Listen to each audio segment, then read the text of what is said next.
Okay, so let's get started. Just start off by introducing yourself and something that you kind of do for a living right now, and then we'll go from there. Okay. So I'm Christie Valdiserri. I am a professional dancer, a model, a fitness instructor. I live in Los Angeles. And during this quarantine, I have been teaching so much online I've through Zoom. seen. It's been amazing. I'm like trying to keep my room clean every day because I'm always on this damn app and everybody can see my room. So yeah, I've been doing in quarantine, teaching, working out, like trying to stay sane and busy. Yeah. Yeah, I love how you empower people through your job too, like 305 Fitness and Right. things like that. So, what is your goal and your career and job wise right now? So at the moment, it's pretty much since we're in quarantine, pretty much shifted to teaching. Mhm. And like, I teach, actually, I have like an open kids class that I teach every week. And it's like the cutest little kids, Letty. And they're just like in their houses, like some of them have never danced before, but it's like so Oh, cute and sweet and precious. So I've been teaching a lot of kids. I've been teaching some workout classes, some adult dance classes. I teach butts and guts, which you've taken. oh Teach, yeah, had the glutes burning. right. So yeah, right. So from like normally I would be hopefully booking jobs and doing more modeling and dancing such and Right. stuff. Now because of quarantine, it's really shifted to teaching at the moment. Uh-huh. And so I want to start off honestly by talking about your amazing story and how you got into Sports Illustrated. So for those of you who don't know, I met Christy at the Sports Illustrated 2020 casting. And I met her when I made it to the top 60.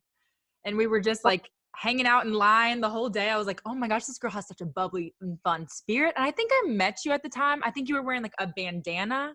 Yeah, I was Yeah. working. I think the second day. Yeah, but I remember Yes. we were sitting outside right before the results. Like all of us were sitting on that couch. Uh-huh. That's when we like clicked and we're like, wait, you live in LA? I live in LA when you lived out here. We're Yes. like friends, so that we actually are. Right. It was amazing because I was like, oh my goodness, I know I'm going to be able to see this woman again. And I Right. remember before even going to Miami and auditioning for Sports Illustrated, seeing your video on Instagram. I think it went almost viral, or at least with a bunch Right. of women, because who doesn't want to be a Sports Illustrated model and help, break the mold or be the new kind of person who makes it normal. And I remember Right. seeing your video and I remember seeing you just take off your wig. And I literally texted one of my best friends who's like all obsessed with Sports Illustrated as well. And we were like, oh my gosh, that girl's definitely going to make it into the top 60. Like, Oh, no doubt. really? Yes, Oh, 100%. that's a story. Yes. So how Oh, did you like get the courage to do that? Because I don't know if I could. I know that's a very bold, like you yeah. live by the word bold, and I love that. So how did you get to even sending out your audition tape? So a year prior to when I Mhm. did it, I remember seeing my friends submit, and then I was like going in like deep hole of looking at all the submissions on Instagram, and that's when I was like hiding under my wig, and I had like brown patches growing underneath, and I like Mhm. legit remember being like, I can only do that if my hair grows all the way in. Like maybe someday once my hair grows all the way in, but I could never do it right now. Like I'm not doing it in the wig and I have Right. all these patches. I have to wait for it to grow in. So then a year went by and my hair was almost all the way back. I think you knew this. And then it fell out completely again out of nowhere last April. So like a year ago from now. And I had to shave it again and take the power her back because I was in a really low place and my hair is falling all over again. So So I what made your hair fall out? great question. The question of the damn year. I don't know. So that's the thing. It's called alopecia. Mhm. So they think it's an autoimmune disease that it's blah blah blah really because I don't really like to identify myself with the disease exactly.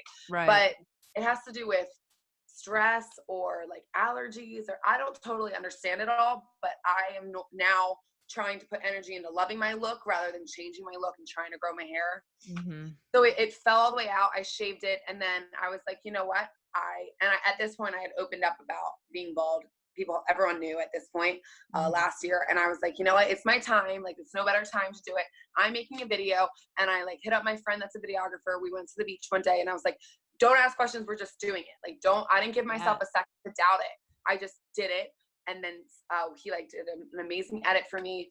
And then I posted it. And next thing you knew, I was meeting Letty in Miami because I made it down there. And yeah, from that video, but I just kind of went for it. I didn't let myself like sit in it and doubt it and question it. I just did it. Right. So you didn't think about it too much. You just had an impulse and acted. Because I was like, this is my time. It's due in a couple weeks. Like, let's just do it. Because I knew I could have easily talked myself out of it because it is very bold and like really putting yourself out there to expose. Everyone knew like on my Instagram and whatnot that I was bald, but like walking on the beach, bubbly blonde, and then be like, oh wait, this is actually my look. Like, it was scary. So that's why I was just like, I'm just gonna do it. Yeah, because it's also scary because you know that not just your friends are gonna see your video that you make. Right. Exactly. That's the whole catch with the SI submission. Like, you're literally putting it out there. You're not just like directly emailing it to someone. Like, you're posting it and they reposted me. I remember the day that they posted me. So then it was like, okay, it's all over their Instagram. So, and they have like 2 million followers or 3 something? Yeah. Mm-hmm. Yeah. So, but it felt good. Like, it felt good because I was like being celebrated as my look. I didn't feel ashamed of it or sad or like, oh, this is weird. Like, it really felt like very celebratory. Yeah. So then how was flying down to Miami? Because you made it onto the second round automatically through your video submission. Right. So that I got like a letter, an email that said, you're surpassing the first leg of it. You're going to the second round. Right. So I flew down there. I remember my flight was like canceled. I had to book another one. And I was like, I have to get there by this time. It was like an overnight flight, whatever. And I was like so like proud of myself, scared, emotional, but like knew that I had to show up and do my best. Like, I had to just like put my best foot forward and like hold my head high and like literally be the best version of me the entire weekend. Mm-hmm. And I feel like I truly was that. I'm sure you felt the same way. You felt so yourself. Yes. And like the communication and the conversations between the other women was like uplifting and deep and powerful. So amazing. I really felt myself. I felt really at home when I was there that weekend. Mm-hmm. Did you feel like you had the weight of the shoulders of making a change in the community of hair loss, or did you kind of not really think about that when you went into it? Yeah, that's a really good question. I think like a deep rooted feeling was there of that. Mm-hmm. But to be honest, like in the moment, it was overwhelming and I was just like, didn't know what was going to happen. So I was just like, keep going for it.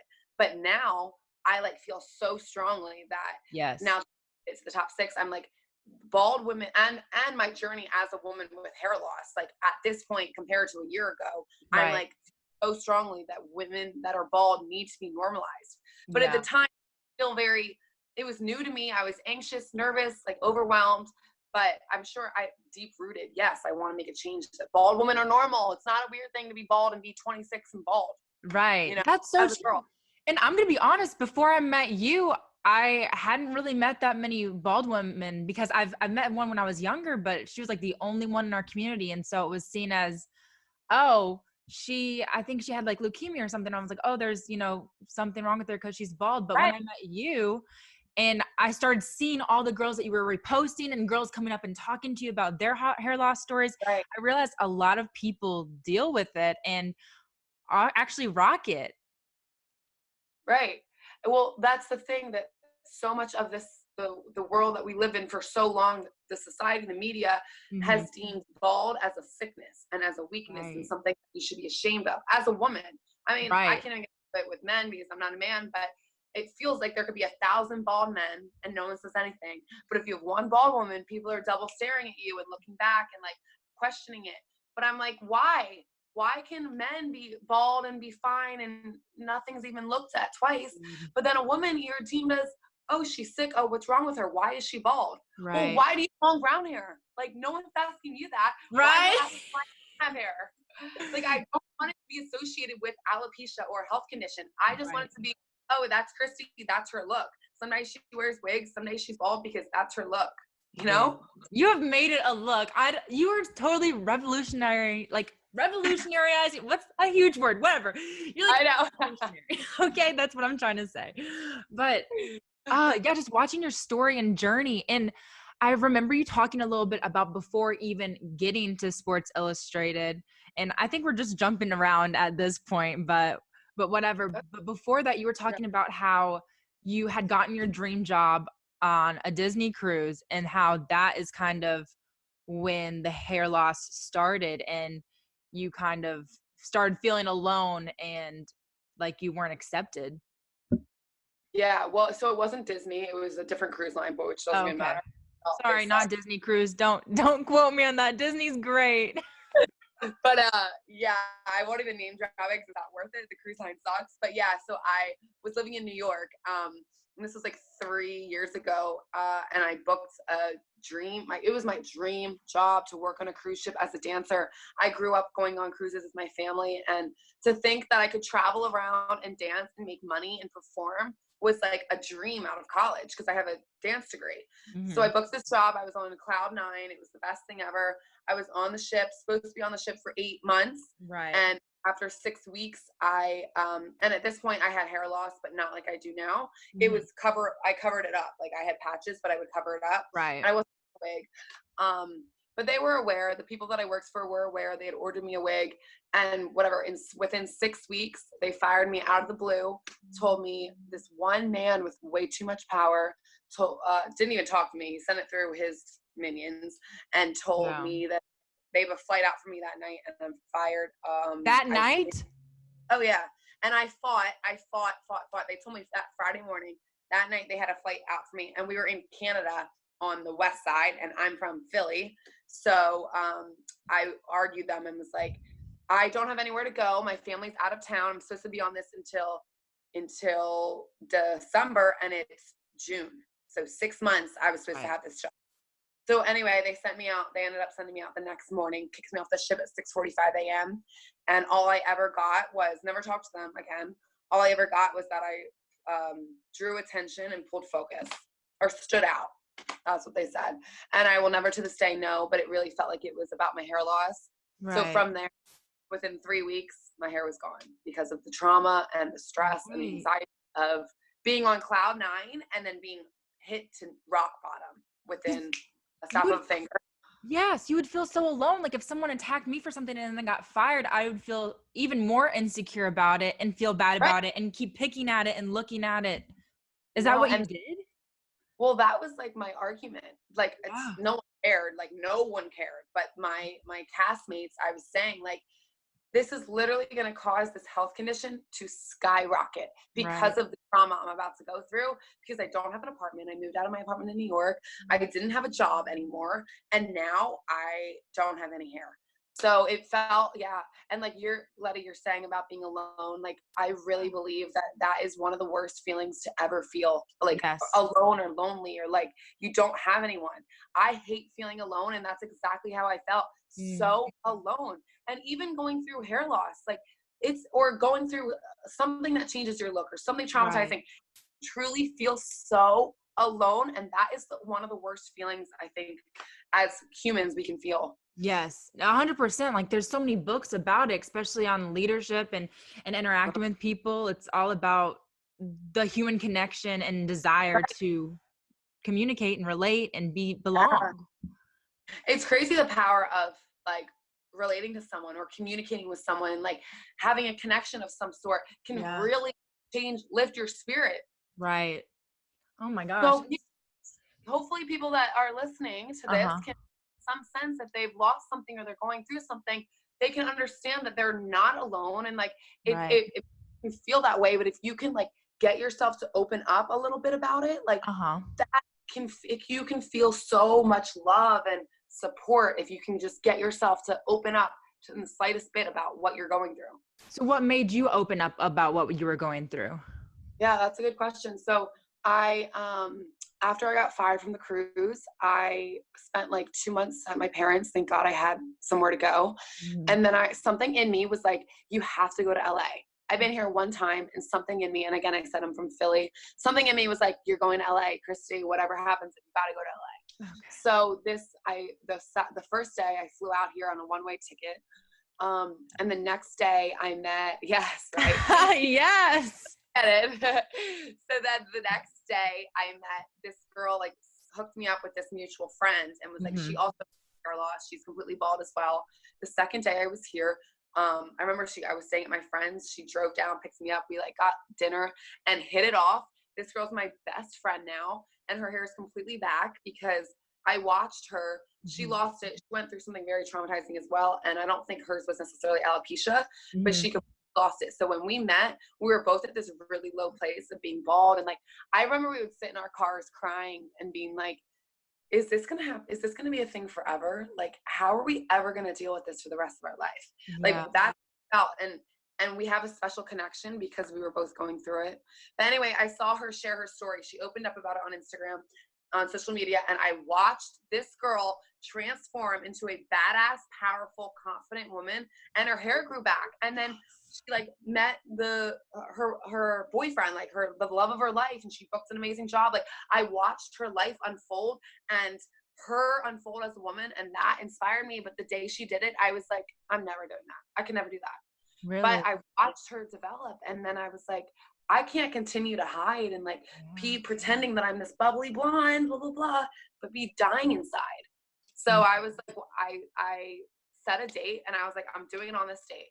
And I really don't think you're ever like ready. Like you don't wake up and today you're ready. Like you just got to do it. Right. You know, rip the Band-Aid off. What made you pick the date that you picked? So it was in September, which is Alopecia Awareness Month, and my family come out to visit me in California in August. And I remember I was talking to them about it.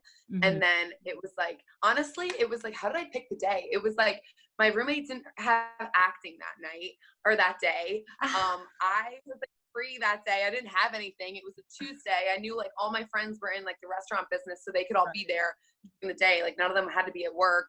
And then now the date was September 26th, and I have it tattooed on my body, and you came to my last event on September 26th. Yep. So now that's a national holiday in my life. That is so funny. So it just happened to just work out, and you're like, yo, this works for everyone's schedule. This is when it's going to be. And now it's tattooed on my body. I love that. So were people surprised when you kind of came out and told everybody about it, or were they like, we already knew, or how did they react to you opening up? So prior to this, when I was before the cruise ship, I made a post on Instagram about my hair loss, just like something quick. I didn't like show anything. I just made a comment about I've been dealing with hair loss, something casual. Yeah. And I think maybe that it was like getting better, quick, casual, like not much thought into it. So then when I shared it, I think people were probably surprised. I don't actually know if people like knew that I was wearing a wig or knew the situation. Right. But when I open up, like I remember I worked at a bar in Hollywood, and I would open up to like my coworkers. Someone would be like, oh, is that a wig? Or, oh, are you wearing extensions? And for so long I was like, no, and shut it down, and was like, went in the bathroom and cried, and was like, oh my God, she knows. And then I was like, eventually I was like, yeah, I actually am wearing a wig. I lost all my hair. It's really, really sensitive to me, so please don't tell anybody. And then like day by day, I would do it to however many people, because it would just naturally happen. I would just like open people. I remember I was like texting one of my guy friends from college, and I like opened up to him about it, and it felt good. Everyone's reaction and response was, you are so amazing. You are so strong. You have so much courage. You're so inspiring. And it was never like, what, you're bald? Like it was never a negative reaction, and it felt really uplifting and supportive for me. So it's almost like the more you told your story, the more you gained power over your situation. Yeah. Wow. What a cool way to say that. Yeah. Because it's true.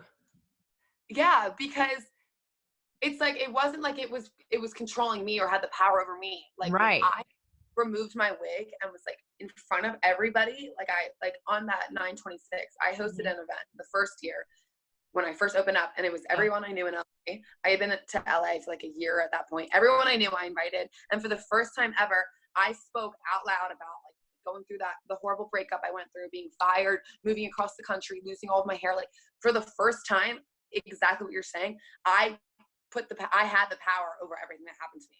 Instead of it controlling me, I was like verbalizing what I had been through, and I took the power back. You're so right. I shaved my head. I took the power back.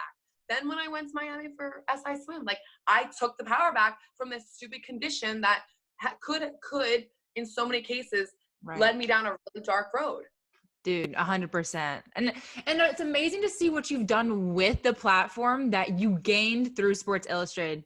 You didn't just, get the platform because you're anybody, because you're really attractive. You gained it because you're passionate about something that you wanted to see change in the world. And that's all about like what Sports Illustrated is. And so when I saw you in the top 17, I was like, okay, she's gonna go top 6 now. Let's see. And then all of a sudden, I remember you called me. You called me and you were like, when are you gonna find out? Like, I know you're gonna get it. I remember that. It was right after you got, I think, Miss Indiana. We were talking. You're like, when are you gonna get it? Or when is it coming out? Because I know you got it. You're the best. I know. I was like 100%. I was like, there's no way you can't get it. And then you actually knew at the time, right? No. I don't think. When you called me, I was still, I don't think. Because I remember you were trying to keep hush hush for like a week or two. One time we talked and I didn't know. And then maybe we talked again at some point, because I did know for like a period of time that I couldn't tell anyone. Wait, yes, I think we talked. I don't know, but I knew. And I called you when I first saw your picture on their Sports Illustrated Instagram, and I was like, oh yes. And I honestly remember when I saw you post about getting Miss Indiana, and I was like, this girl right now, like you did that. So I love that we have like this like understood like celebration and cheering each other on relationship. 100%. I think when I look at women that are successful, it's because they have a tribe of other successful women surrounding them. It's so true. And they're like confident in themselves that they can celebrate other people, and it's not like a threat or insecurity, Yes. They're established, grounded, and are. Yeah, and you do that so beautifully. Like even watching you at the Sports Illustrated top 6 shoot, I mean, you were posting videos with all of the other girls, making dance videos and telling them how beautiful they were. And it was just a very uplifting thing because you guys are all in competition to be on the Sports Illustrated cover. But yet you're uplifting each other, telling everyone how great they are, what they're doing for the community. And that just speaks volumes about you guys and how far women have come in society. Oh, true. Yeah, I love that we live in this society now that feels more like women supporting women and not like I gotta look better, do better, be better than them. Right. It's a way to be like we're women, like we are special, unique women. Like we should be celebrating and helping each other. 100%. And speaking of that, you actually, I think, did you start your speaking tour from, what is it, bald to bold, or to bold events on September 26th, right? Yeah, so that was like when you came to that event, that was like the launch of Too Bold. So like you're saying, I like live by this slogan from blonde to bald to bold, because for so long in my life, I was a blonde, and then I hid under a wig and identified as a blonde. Mm-hmm. And then I was just bald. Like I just felt like I was bald and scared and insecure. And then I was like, when I opened up about it and shared my story, I was bold. And that's, what it means. It means confident, courageous, and willing to take risks. And that's what I believe I live by. So I launched my Too Bold event. That's what you came to. Mm-hmm. And then I spoke at a couple colleges from there, and quarantine happened, but hopefully eventually I will continue to share my message of being bold and like owning what life gives you and living the life that you want to live. I feel so strongly. I know you do the same thing. We don't have to be a cookie cutter. We don't have to go to college, get a job in our degree, get married, buy a house, have kids. Like life can be however you want it to be. Facts. Facts for it. Because did you grow up in a small town, or did you really grow up in like Philly? No, I grew up outside Philly. It's not really a small town. Uh-huh. It's called West, which is like probably like 45 minutes outside Philly. I Okay. wouldn't say it's a small town. Did go to a Catholic school my whole life. Mm-hmm. And yeah, I feel like I lived, grew up in a world that kind of felt like I needed to, not by my parents, but the area and the Right. community that I was around. My parents are very supportive of me, like pursuing what I want, which is Yeah. amazing. But Mm-hmm. yeah, I feel like a lot of our age group generation feel like sometimes think we need to fit into a cookie cutter, into a box, you Right. know, Right. how what that generation was, we were raised like. But now I feel like Yeah. when we are raising kids, hopefully it will be different because So our different. generation is. Dude, 100%. And I feel like it's because our parents, I feel like it's because other people are scared and they're projecting their fears onto you. Yeah. So I'm What sure what? you're saying, like the people that raised us. Yeah, and the communities that we were Yeah. raised in. A lot of things are fear based. A lot of things in this world come from being fearful, which is Right. a way, if you really think about it, that's a crazy way to live. Even in this quarantine, a lot of Right. stuff is very fear based. True. Fear is the thing. Fear is like has a lot of power over people. Yeah. So Gotta knock fear to the side. put it to the side. Did you have any fear when you were moving out to LA? I remember I was just talking about this with my mom. I remember the day before I like got lunch with my parents back at Mhm. home, and I remember saying like, everything's gonna be fine, right, Dad? Like it's gonna be fine, right? Like yes, I was so scared, but I was like, if anyone, I really believed like in my heart, if anyone can do this, I can do it. Like I Yeah. really believe that, and I want a lot of people to believe that they can accomplish something if they just put their heart and their soul to it. But yeah, of course, I was extremely scared. I had just been fired from a job. I wasn't making money that summer. I didn't have a job set up when I moved out here. Didn't have an apartment. Knew like one girl out here, Right. 200, 2,500 miles away from my family in my comfort zone. So yeah, Right. I was extremely afraid. But like I said, we got to push that fear aside and go for it, because that's when the most magical things happen. Seriously, when we can like go out of our comfort zone and put ourselves out there, that's when the real stuff comes out. That's when like Yes. you change, you learn, like you grow. And of course, I didn't move out here, get a job, and everything was perfect. I went Right. through all the ups naturally. But Right.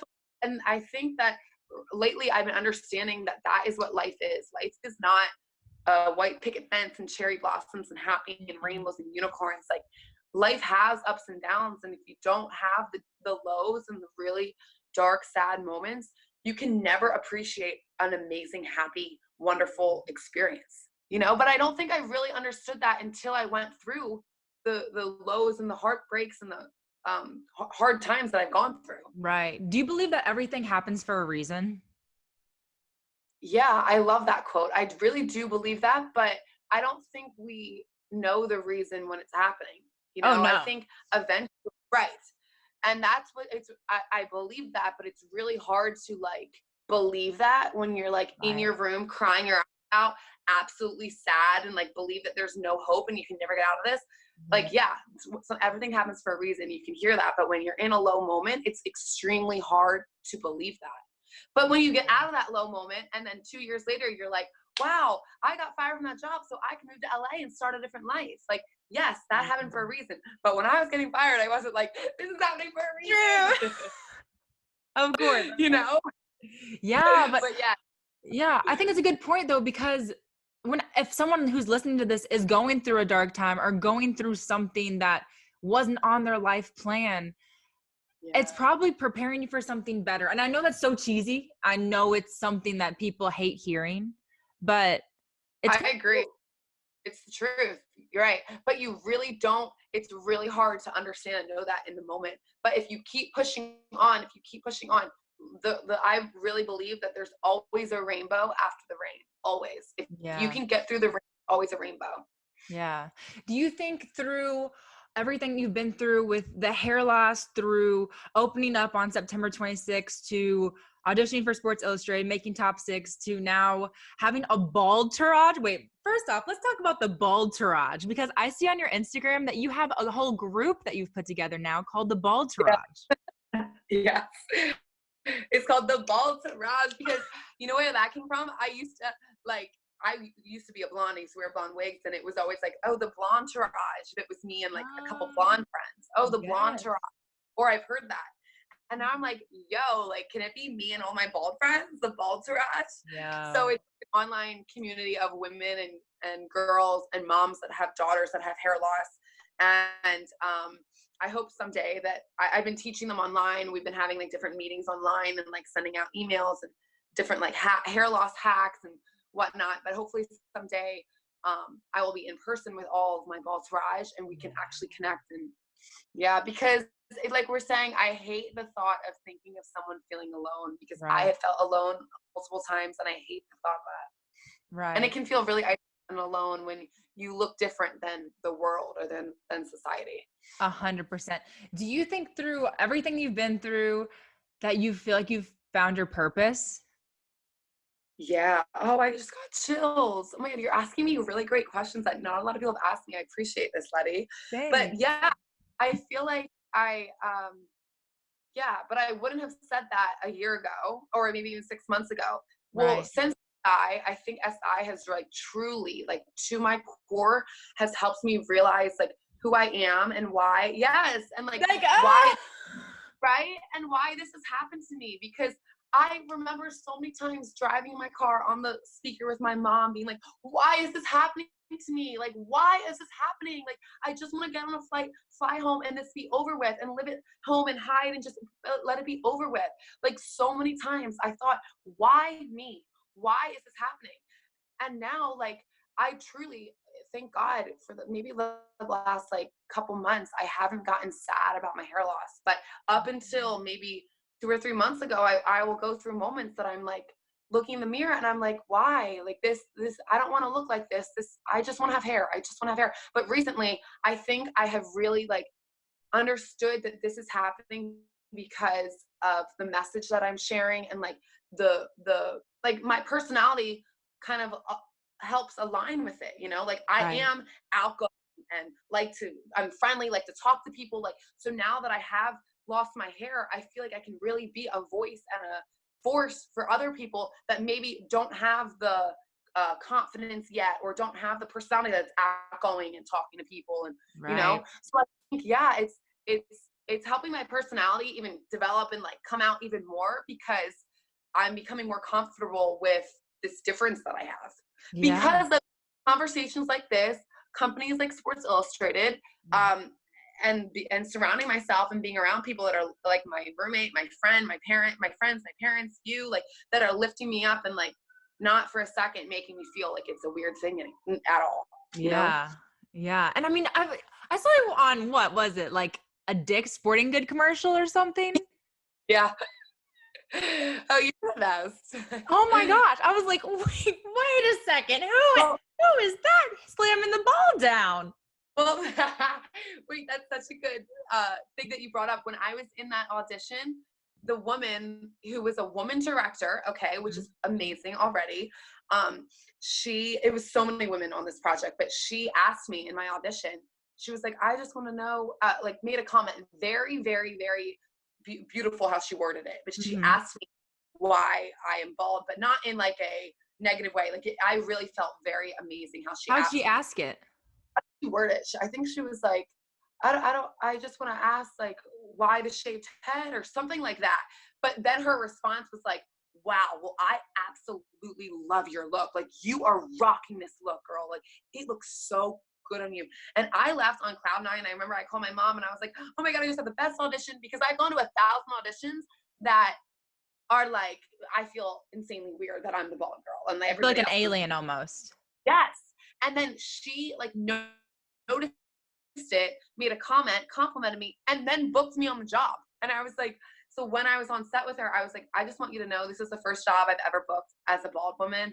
And like, you are like a piece in my life story. And I can't even express how much I appreciate that you're giving me this opportunity.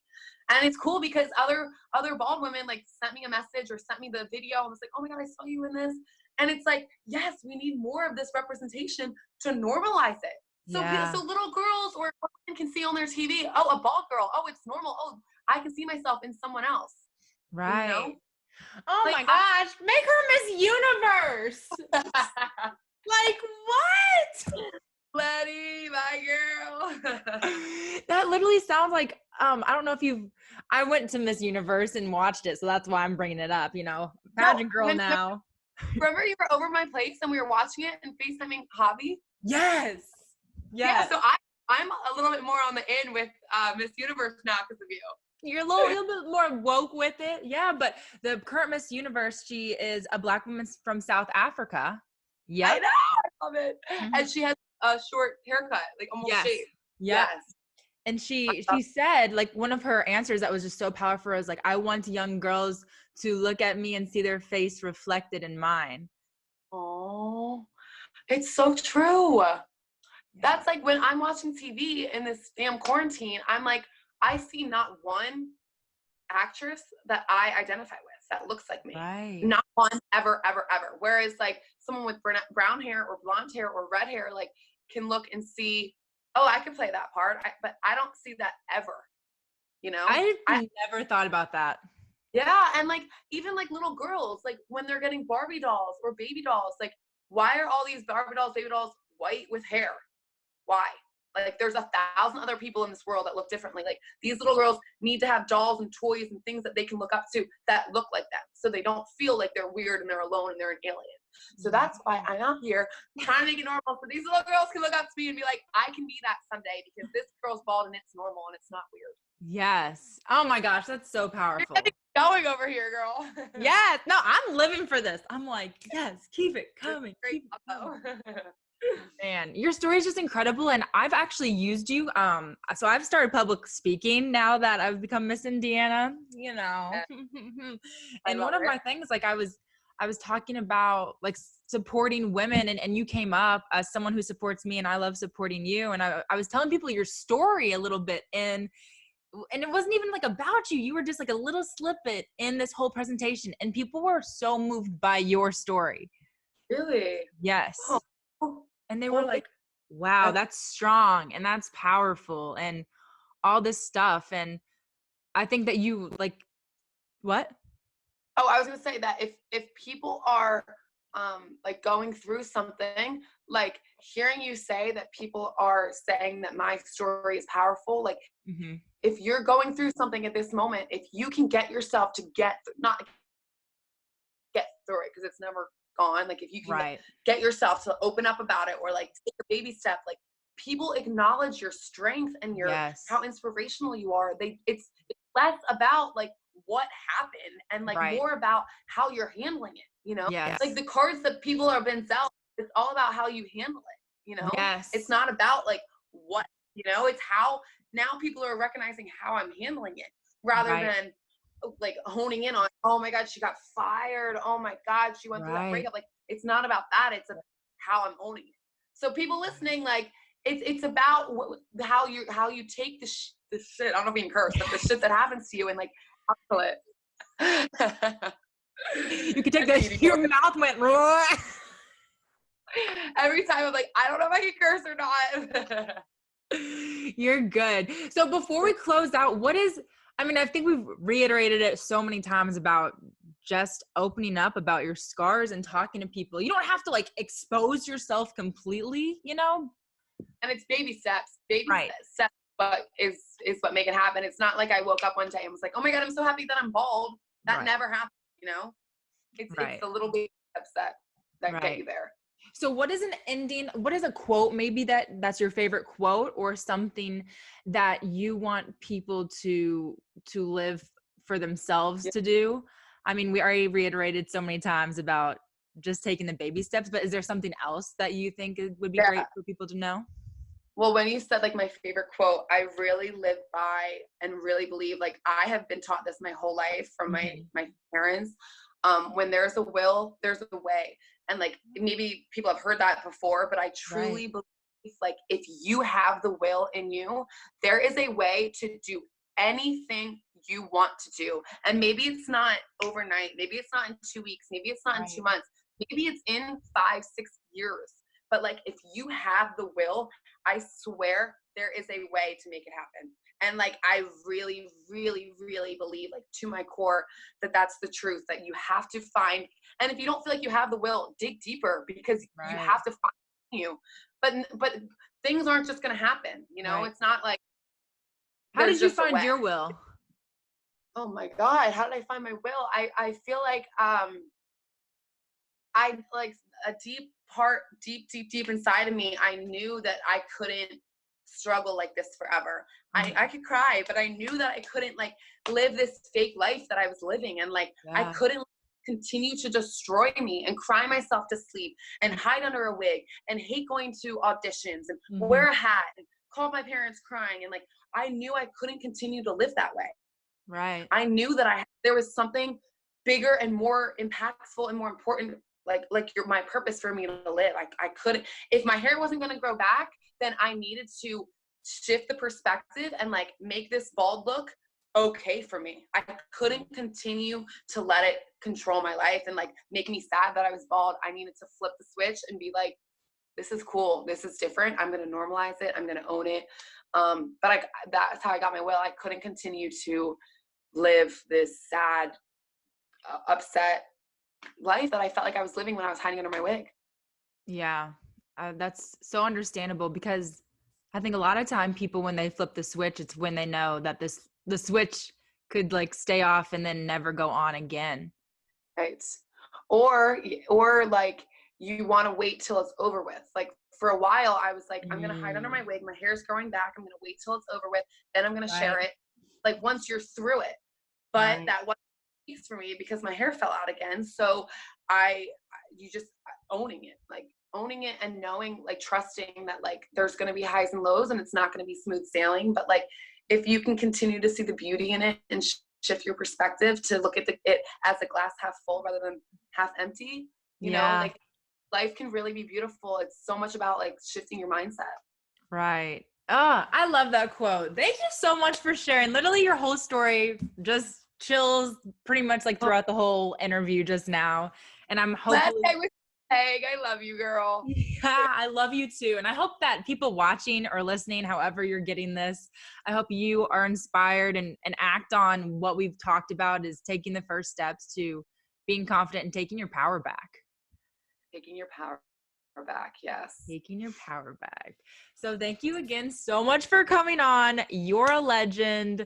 This is InPowher podcast with Christie Val. Very.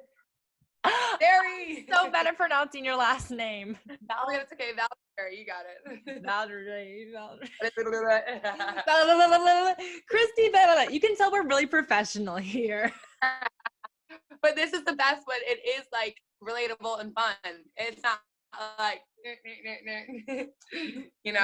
That's facts. That's facts. Well, thank facts. you again so much for coming on. Best of luck with all of your little girl dance sessions going on during quarantine. You're a legend. Yes. And hopefully I get to bring you back when I see you on the cover of Sports. Hey, let's manifest I'm manifesting it. I'm manifesting it. Oh, so much. I love you, Letty. I love you too. Thank you for coming on. Thanks for having me. InPowher. Woo! All right. Bye. Love you, girl. Bye.